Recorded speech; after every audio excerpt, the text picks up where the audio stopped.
Isso, e nós vamos continuar falando sobre política. Agora eu estou com o Nelson Marconi aqui, que é economista da equipe de Ciro Gomes. Nelson, boa tarde. Boa tarde, Denise. Tudo bem? Lembro que você pode acompanhar a nossa entrevista pelo Facebook da Jovem Pan News, pelo YouTube. E, Nelson, eu queria começar falando de um dos temas polêmicos aí que Ciro Gomes lançou como proposta na área econômica, que é a questão de tirar os brasileiros do SPC. Há pouco nós conferimos aí os últimos dados de juros que continuam muito altos, né? E essa medida, ela exigiria uma negociação aí com os bancos, um acerto um pouco diferenciado. Você pode detalhar mais dessa proposta para a gente? Lógico. Bom, essa proposta é uma proposta que pretende facilitar a negociação, né? Facilitar no sentido de realmente fazer com que ocorra, né, uma negociação em condições melhores dos devedores, das pessoas físicas, né, dos devedores junto ao sistema bancário, né, aos bancos. Então, o que se nota é que muitas pessoas se endividaram com a crise, né, com essa queda muito grande do PIB que a gente teve nos últimos anos, né, em 2015, 2016, para ser mais específico. Com a taxa de juros, eles foram se enrolando, coitados, cada vez mais na dívida, e hoje você precisa de alguma forma ajudá-los a sair, né? E a gente começou a perceber que existiam negociações pontuais, né? Que as pessoas iam aos bancos e conseguiam um desconto muito grande nessas negociações. Tem os feirões também de limpar nome, né? Os feirões, exatamente. E os próprios feirões também. Mas, de certa forma, os feirões, eles também faziam com que a pessoa tivesse que pagar à vista o débito que fosse renegociado. O que nós estamos propondo vamos fazer isso de forma articulada com o sistema financeiro, né? Incluindo tanto os bancos públicos como os bancos privados, e vamos, logicamente, fazer com que haja uma redução nessa dívida, né? Que desembuta dessa dívida esses juros que foram cobrados, juros sobre juros, tal, né? E que com isso as pessoas tenham um prazo maior para pagar. Então, na verdade, a gente vai conseguir organizar isso do sistema financeiro, né? Seria como uma organização de um feirão, mas isso. Teria um certo subsídio por parte do governo, uma garantia dada aos bancos quanto ao pagamento. Não tem, até agora não estamos falando de garantia, né, no programa. O que nós estamos dizendo é o seguinte: a Caixa e o Banco do Brasil, eles vão participar ativamente desse processo, né? Se porventura os bancos privados não entrarem no processo, a Caixa e o Banco do Brasil vão entrar. Mas, de novo, né, tá certo? Quer dizer, eles ao fazerem essa renegociação diretamente, eles também vão receber depois o retorno por esses empréstimos, logicamente, tá? Mas aí primeiro vai ser renegociado o desconto, né? Mas aí teria que ter a portabilidade da dívida. Sim, exatamente. Teria que ter uma portabilidade da dívida, mas já com desconto, né? Agora, você vê a viabilidade desse pagamento, porque a gente vê nos feirões mesmo, que em muitos casos a pessoa acaba renegociando a dívida e continua sem condição de pagamento. É um problema, a pessoa tem urgência de tirar o nome, de limpar o nome, né, e acaba aceitando a negociação que é oferecida, mas muitas vezes sem condição. E nós temos um problema seríssimo de desemprego, né, de perda de poder de compra da população. Então, por mais que se tenha boa intenção, na prática tem dificuldades adicionais. Não, sim, mas justamente no feirão a pessoa tem que chegar e renegociar a dívida e pagar aquele montante que ela está devendo de uma vez só. A gente está propondo aqui que seja em 12 vezes, né? A gente fez um cálculo da dívida média, né? Tá certo? Que seria no valor de mais ou menos R$ 4.200, supondo um deságio em torno de 70%, né? A dívida cairia para algo como R$ 1.400, né? Tá certo? E que as pessoas teriam um parcelamento disso, seria uma parcela muito pequena para pagar o mês. Quer dizer, aí realmente eu sei que a gente tem um volume grande de desempregados, mas as pessoas sempre têm alguém na família, tal, etc, que podem vir ajudar. Então, né? Seria esse ponto de corte o limite da dívida, não seria para todo mundo? Não, a gente está falando em valor, está pensando em valor médio da dívida, né? Se a gente pega um montante de dívidas que tem de prestações em atraso hoje, de dívida, certo? O número de pessoas o número de devedores que tem, se a gente dividir um pelo outro, vai chegar nesse valor médio. Tem pessoas que estão devendo mais, pessoas que estão devendo menos. A gente está fazendo uma estimativa em cima desse valor médio, não é uma estimativa, não é? Mas que todo mundo que tem endividado e inadimplente teria condição de fazer esse parcelamento? Sim, se for a pessoa física, até determinada data, sim. Tá certo? A gente colocou uma data que foi dia 20 de julho, logicamente antes do anúncio dessa medida, todas as pessoas teriam condições. Teria que ser o estoque já feito, né? Porque nós tivemos algo que depois que ele lançou essa ideia, nós tivemos na internet muita gente dizendo, agora eu não pago mais as dívidas, vamos aguardar o Ciro. É uma proposta bastante polêmica que mexe com essa questão da garantia que seria dada pelos bancos públicos, e há uma preocupação muito grande com relação a ajuste fiscal. ajuste das contas públicas. Então, eu queria saber, nesse sentido, qual seria a proposta principal da candidatura de Ciro Gomes? Para o ajuste fiscal. Para o ajuste fiscal. Primeiro, essa proposta do SP Ciro, né? SP Ciro, né? Já pegou, né? Tá certo? Ela não tem um impacto fiscal porque os bancos vão estar...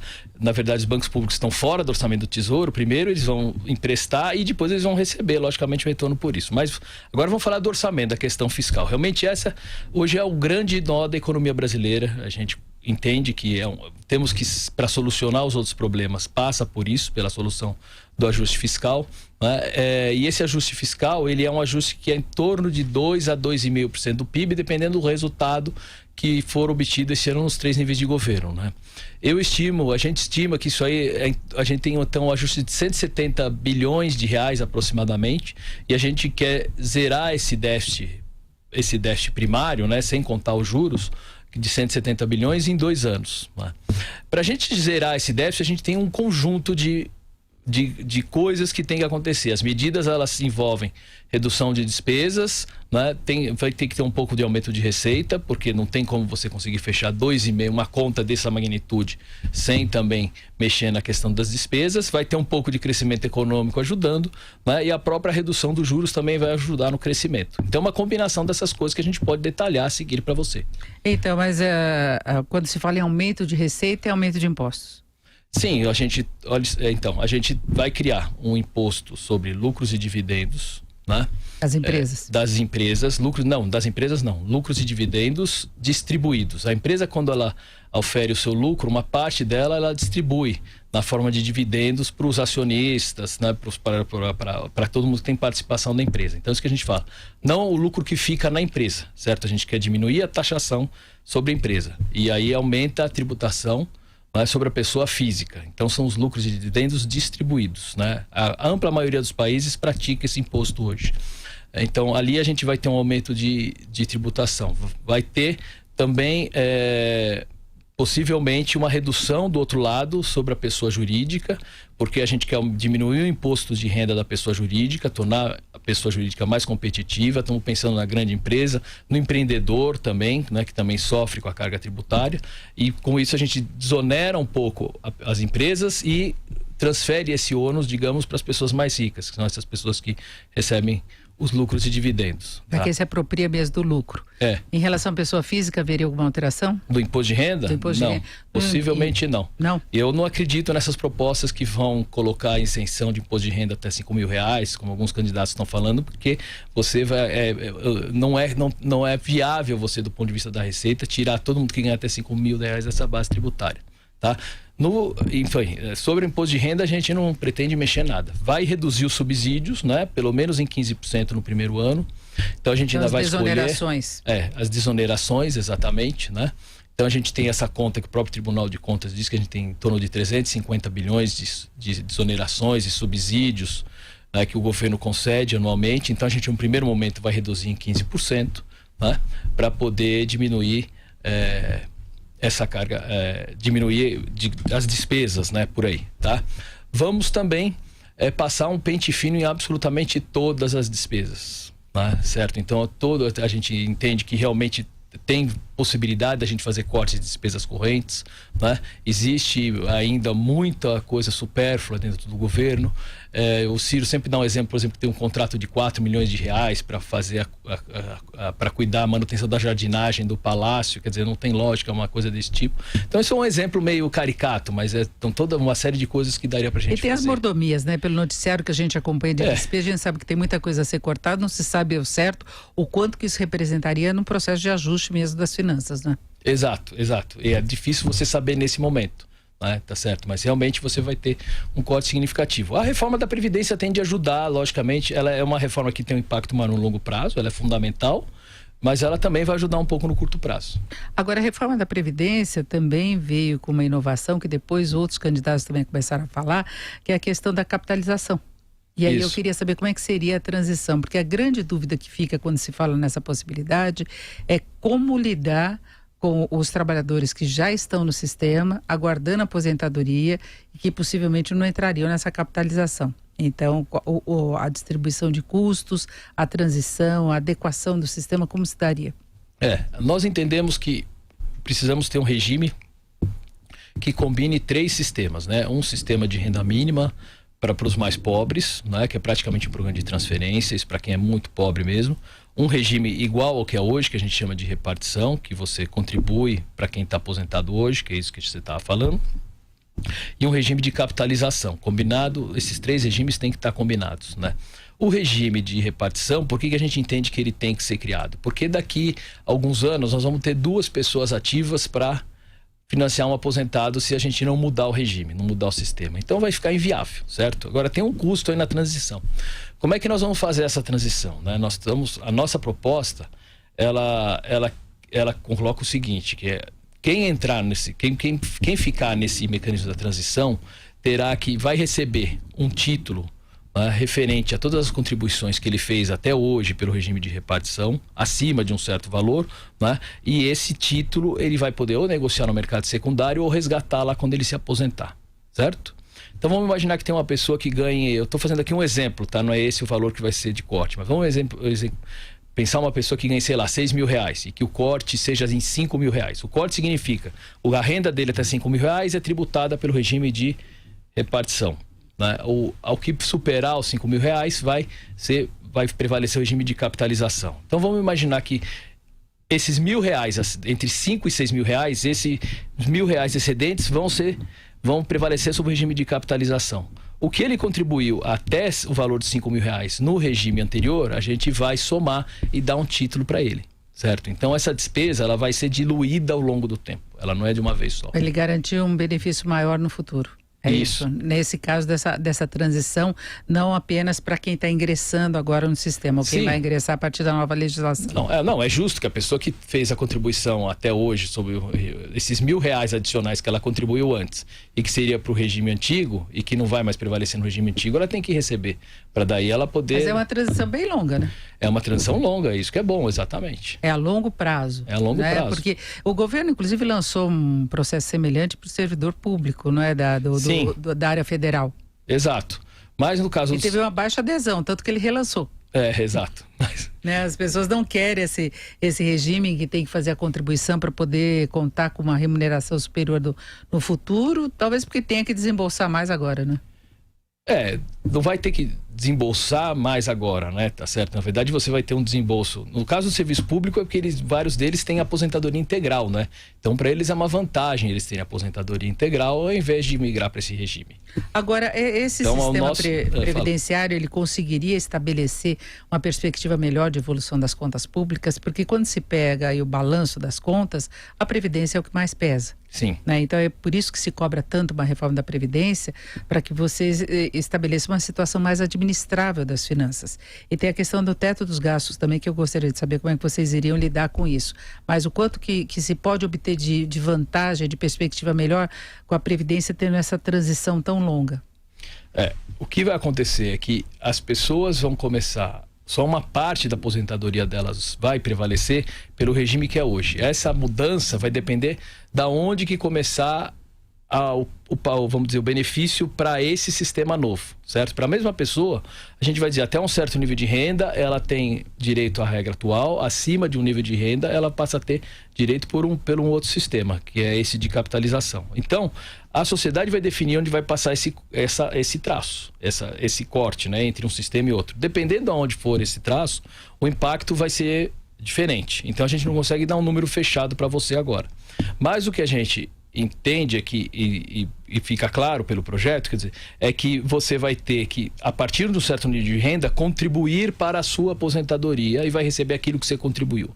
Até um certo nível de renda é o sistema atual. Então, a diferença, a economia vai ser justamente nesse corte, aonde que vai passar a prevalecer o regime novo. E isso, a longo prazo, vai dar uma economia grande para o sistema previdenciário. Agora, em relação ao teto de gastos, a administração geral das despesas, o teto é viável? Então, este teto que está aí, ele não é viável.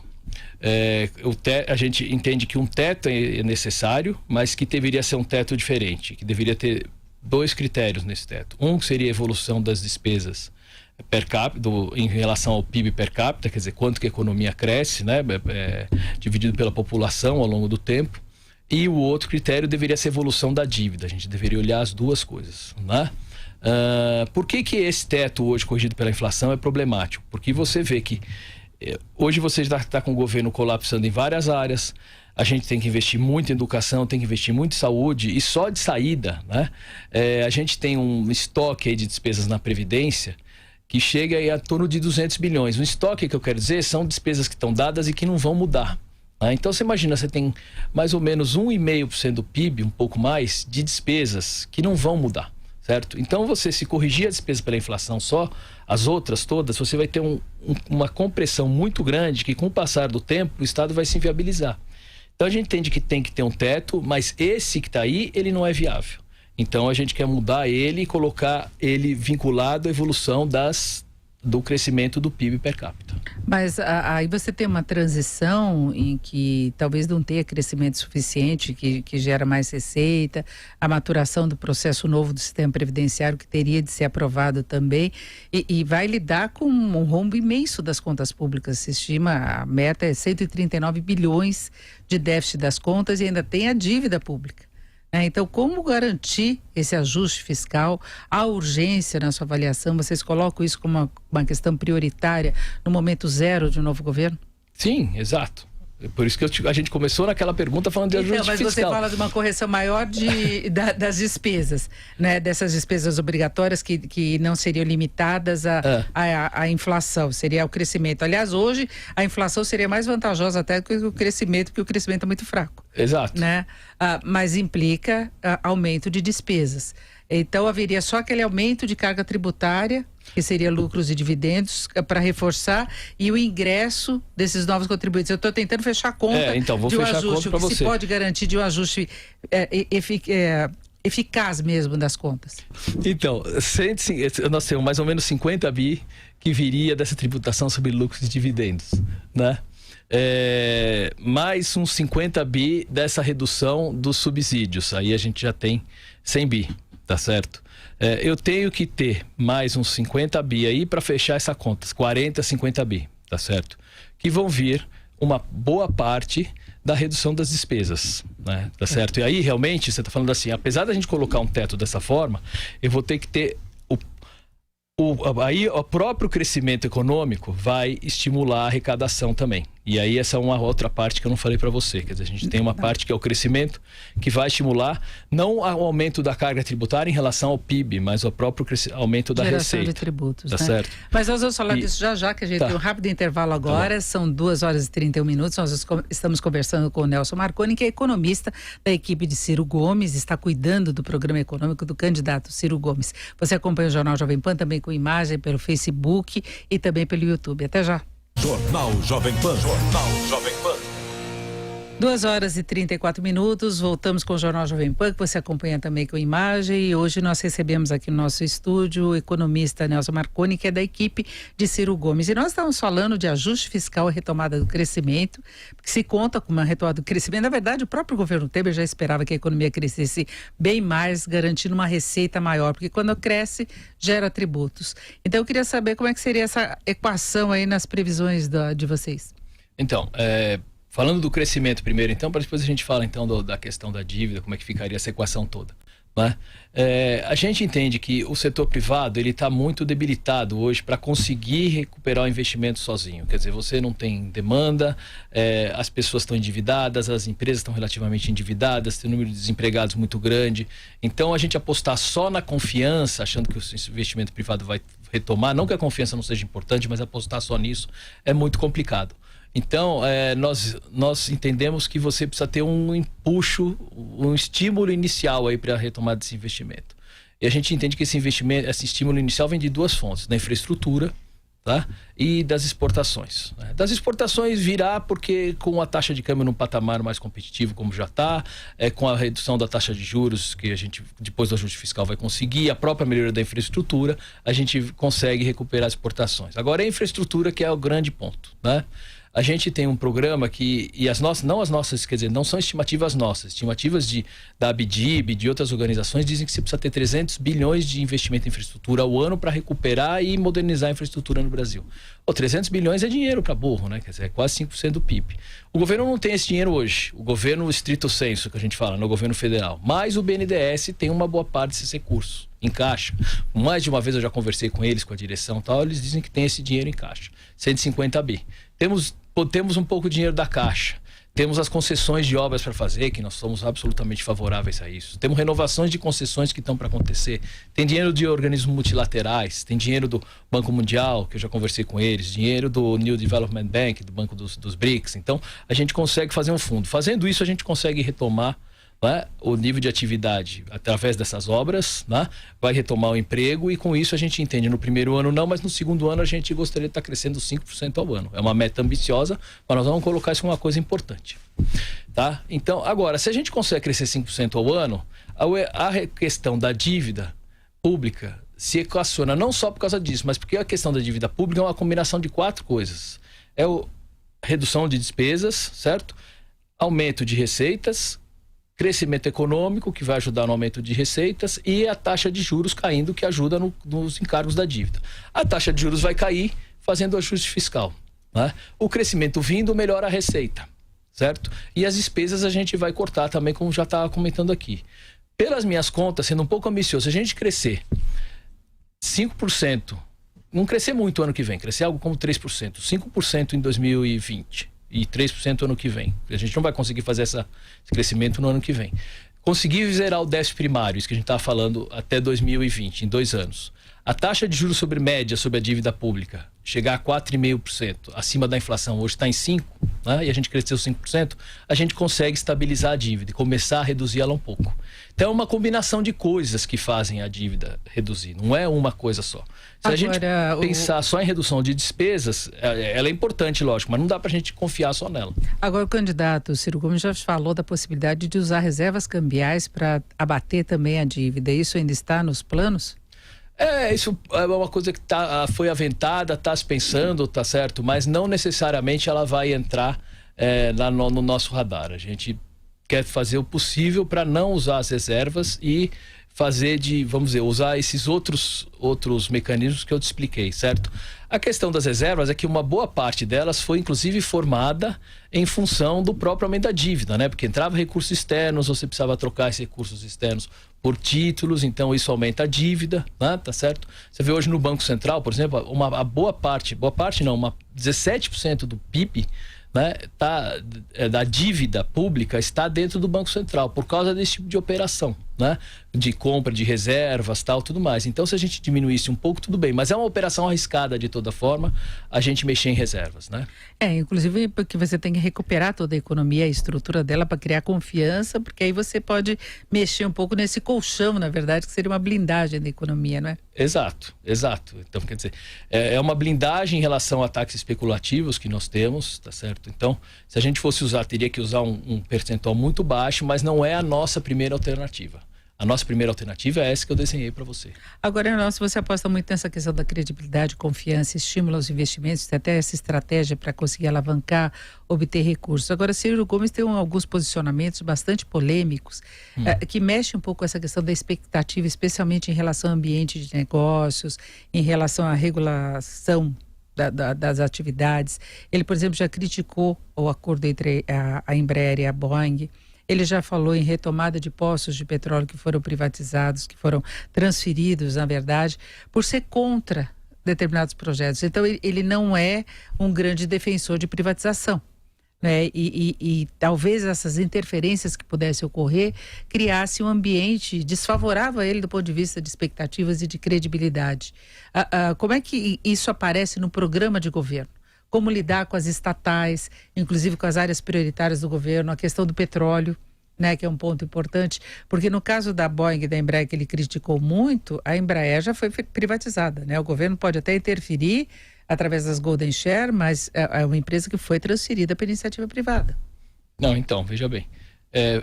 Vamos começar pela Embraer, então, tudo bem. A Embraer foi privatizada, ninguém vai reestatizar a Embraer, está longe, dá certo, da nossa ideia fazer isso, né? Mas o governo tem uma Golden Share lá, e a gente entende que a Embraer tem um projeto que é estratégico para o país, né? Que é a fabricação dos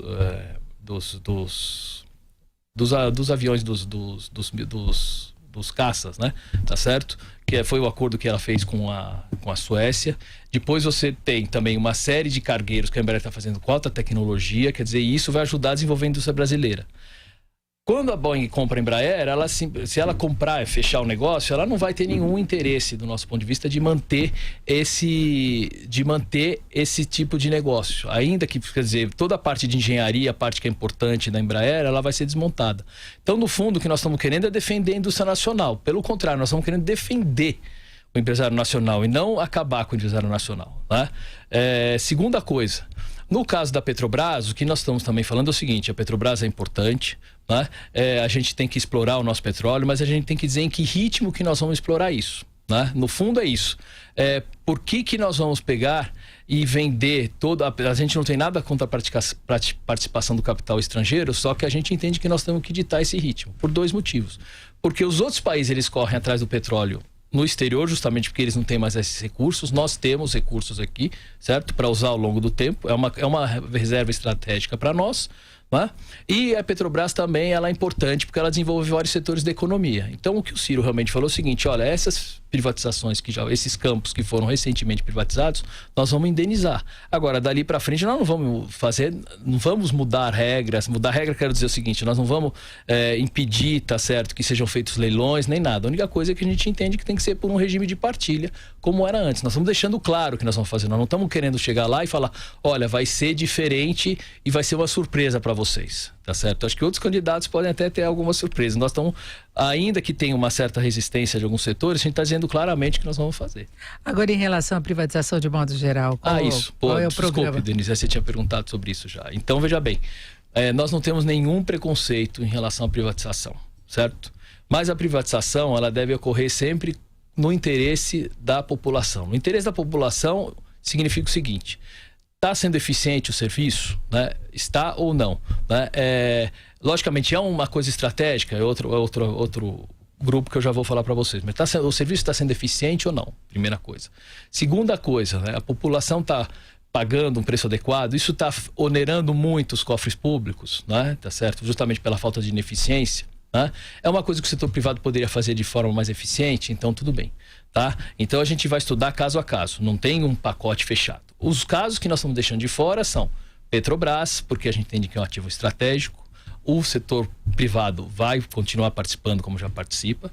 Na Eletrobras é a mesma coisa, o setor privado vai continuar participando como participa, mas a gente não quer privatizar a geração, certo? A parte do nosso regime de águas, né? E a Caixa e o Banco do Brasil. Esses nós não queremos mexer. As outras empresas, a gente não tem nenhum preconceito contra a privatização. Agora, no caso da energia envolvendo a Eletrobras, a gente tem amostras diretas aí de ineficiência e com custo caríssimo para a sociedade, né? Porque é um serviço que não para de ter aumento de preço. Então, em algumas, você vê a política de preço, a política de investimento em energia, tá certo? Talvez não tenha sido mais adequada, né? A gente vê que tem diversas subsidiárias com problemas, certo? E que talvez elas tenham que passar por um processo de privatização ou de concessão, certo? Mas isso também não está fechado. Agora, a nossa questão é realmente com o ativo em si, que é a própria geração de energia. As subsidiárias a gente pode vir a discutir, né? Veja bem, o Ciro, quando ele foi governador, foi prefeito, lá no estado do Ceará, ele nunca fez nenhuma quebra de contrato, ele nunca atrapalhou o setor privado, muito pelo contrário, ele atraiu as empresas para lá. Então a gente tem que olhar um pouco para a experiência dele, né? Tá certo? De ver que a gente tem uma defesa, a gente tem uma preocupação com a soberania do país, né? E a gente defende esses determinados ativos, mas pelo contrário, a gente não quer que o setor privado participe e muito. Tá certo? E não vai criar problema no setor privado. A questão das agências reguladoras, por exemplo, que é outro problema, né? A gente vê que as agências reguladoras estão funcionando mal, né? Uma parte delas está sendo capturada, parece, pelo setor privado, né? Então nós temos que fortalecer as agências reguladoras. Inclusive pela forma como são escolhidos os dirigentes, né? Exato, então tem uma conotação muito mais política do que de defesa do consumidor. Concordamos justamente, completamente nisso. A escolha tem que ser menos política, né? A gente tem que ter um quadro técnico, né? Ter critérios técnicos para nomear, não só nas agências reguladoras, mas no governo inteiro. Agora, Nelson Marconi, em vários pontos vocês colocam muita importância dos bancos públicos. E nós já tivemos problemas seríssimos no governo da ex-presidente Dilma, exatamente pela interferência, o uso dos bancos públicos para custear determinadas obras, inclusive as pedaladas fiscais passavam por esse processo. Nós já tivemos a Caixa com problemas financeiros, inclusive, né, de necessidade de aporte de recursos. não se está dando muito peso à participação dos bancos públicos sem que eles tenham condições mesmo, porque eles entrariam nessa questão da negociação da dívida, da inadimplência dos consumidores. Entrariam dando suporte também àquele pacote de investimentos de infraestrutura, que você citou vários pontos, que tem o BNDES também, mas entrariam também os bancos. Então, como que seria a gestão, por exemplo, de Caixa Econômica e Banco do Brasil e BNDES? Tá. Bom, o BNDES, como eu falei para você, ele tem recursos em caixa suficientes para a gente fazer vamos dizer, o financiamento desse montante de infraestrutura. E além do que, já existe um projeto no Congresso dessa gestão atual que cria uma letra de crédito de desenvolvimento do BNDES, que é para poder captar recursos. Então, isso a gente pode ter várias formas de captar recursos no BNDES sem precisar de recursos do Tesouro, certo? No caso da Caixa, no caso do Banco do Brasil, quando eu falei que eles poderiam participar desse pacote, é porque hoje eles já participam. Quem faz as obras, quem financia boa parte das obras de saneamento no Brasil é a Caixa. Quem financia uma boa parte da safra, etc., é o Banco do Brasil. Então, quer dizer, o que a gente precisa ter é tornar a gestão deles mais eficiente, isso com certeza, e não cometer os mesmos erros do passado.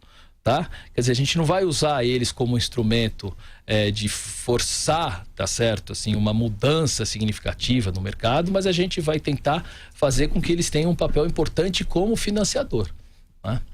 E aí a gente volta àquela questão dos juros que nós conversamos no início, me parece assim uma postura um pouco paternalista, essa proposta de renegociar a dívida. É claro que você pode facilitar, criar programas de estímulo, mas me parece esse programa tão amplo, assim, um paternalismo muito grande, enquanto a gente pode continuar tendo um problema gravíssimo no Brasil, que é a formação de juros. É a manutenção do custo do crédito em geral muito alto. Então, não se trata apenas de você baratear a dívida que já tem lá o estoque, que as pessoas já estão endividadas, sim, mas você estabelecer condições para a gente ter juros mais razoáveis. E por aí, qual seria a estratégia?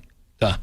Bom, aí você tem toda a razão. Apesar de eu entender que é importante essa negociação das inadimplentes, até porque eles pegaram uma crise muito grande, então eu não sei, não é bem paternalista, a gente quer ajudar a economia a retomar o crescimento. Que me lembra muito essa questão do refis, que você sabe que muita gente que não merecia acaba recebendo também vantagens, é uma constante que nós temos aqui no Brasil, que você dá o desconto, abate multa, abate juros, e o empresário fica sempre na fila de espera aguardando um benefício repetido, né? O refis, o próprio Ciro já falou que não vai fazer mais. Tá certo? Porque a gente entende que isso aí cria realmente uma expectativa de que vai ter sempre.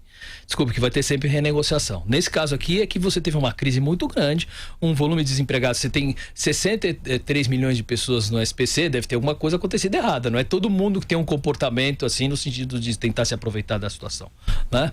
Bom, agora vamos falar dos juros, então, que é a pergunta importante sua. Primeira coisa, para diminuir os juros, precisa ter esse ajuste fiscal, certo?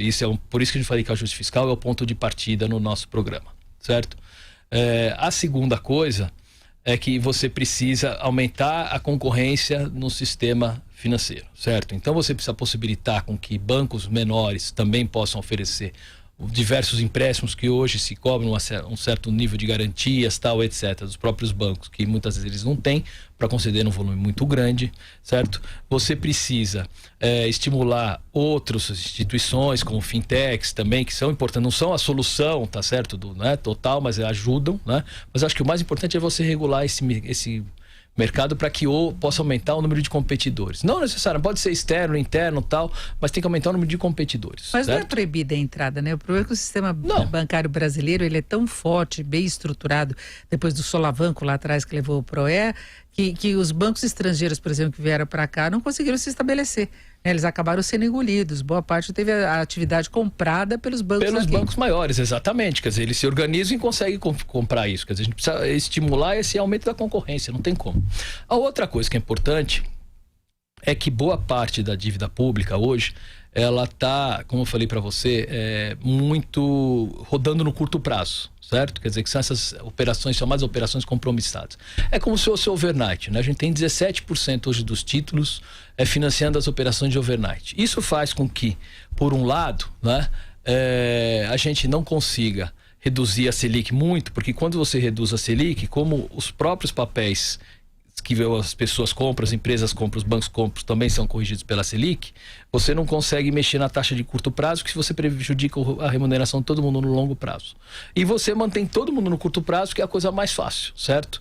Então tem um projeto de lei no Congresso, esse talvez seja um dos projetos mais importantes que tem hoje lá, que é a criação daqueles depósitos voluntários remunerados, que trocaria a forma de financiamento do overnight, né? Desse dinheiro que gira todo dia no mercado financeiro.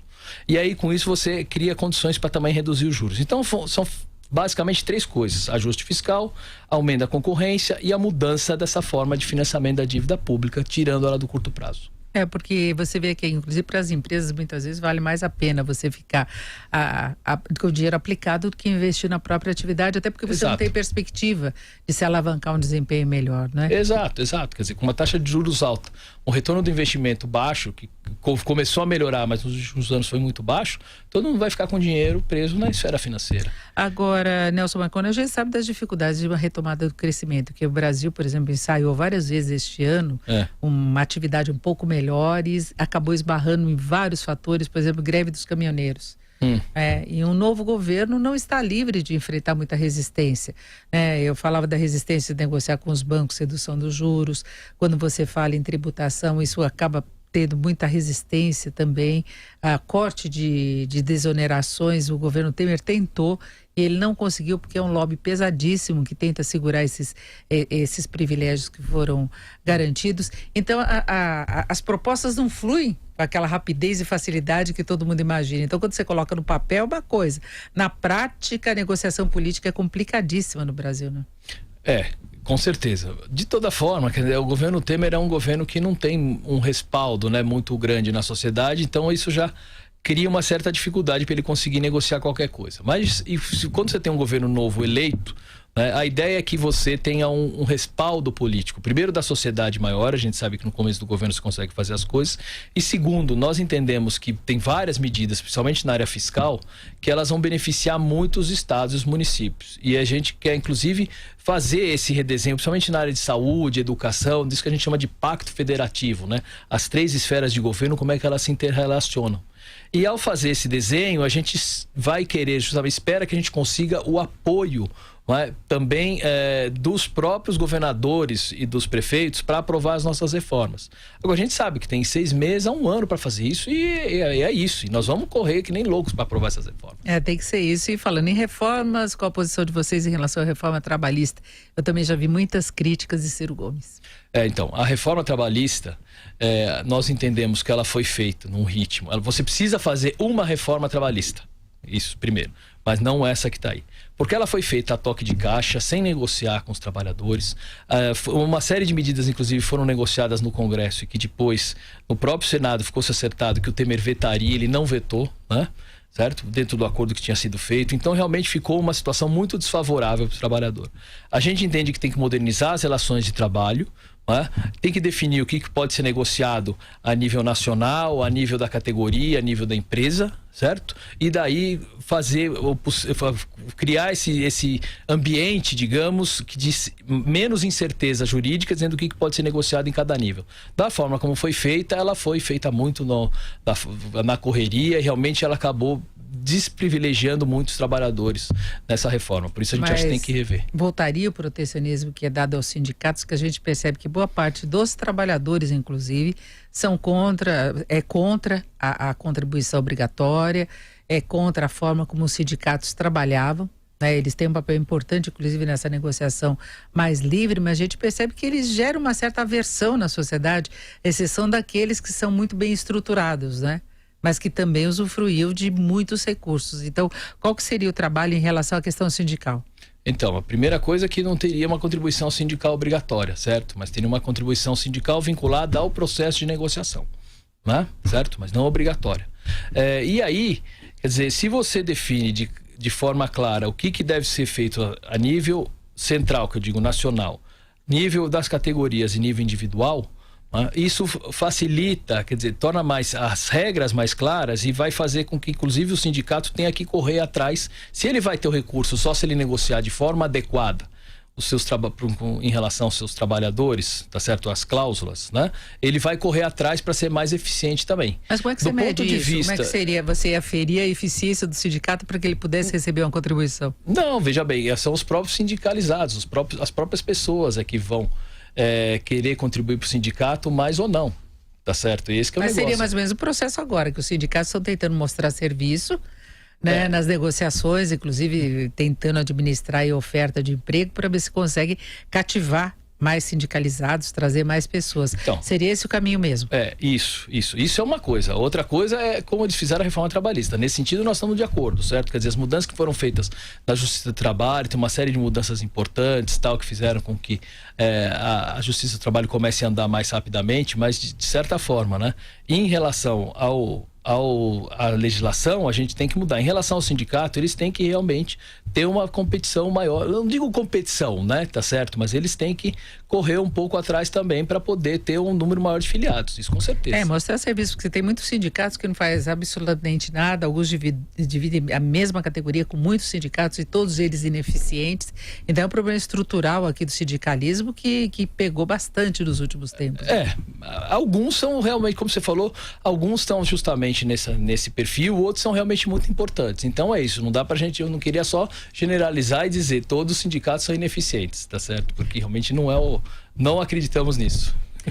Nós conversamos aqui no Jornal Jovem Pan com o Nelson Marconi, que faz parte da equipe que está definindo o programa econômico do candidato à presidência, Ciro Gomes. Nelson, muito obrigada pela sua participação. Obrigado a você, Denise. Boa tarde a todos. Boa tarde. E uma boa tarde para você que esteve com a gente até agora. A gente já vai encerrando por aqui esta edição do Jornal Jovem Pan. Amanhã nós vamos dar prosseguimento à nossa série de entrevistas com os economistas ligados aos candidatos à presidência da República. Nós terminamos a nossa série só na sexta-feira. Nós temos muitos candidatos e eu acho importante que a gente possa discutir todas essas propostas, inclusive porque algumas são semelhantes. A gente tem alguns pontos aí de convergência, temos grandes divergências também nessas propostas, mas o eleitor deve saber com que ele vai lidar. Então, uma ótima tarde para você. Fique agora com últimas notícias.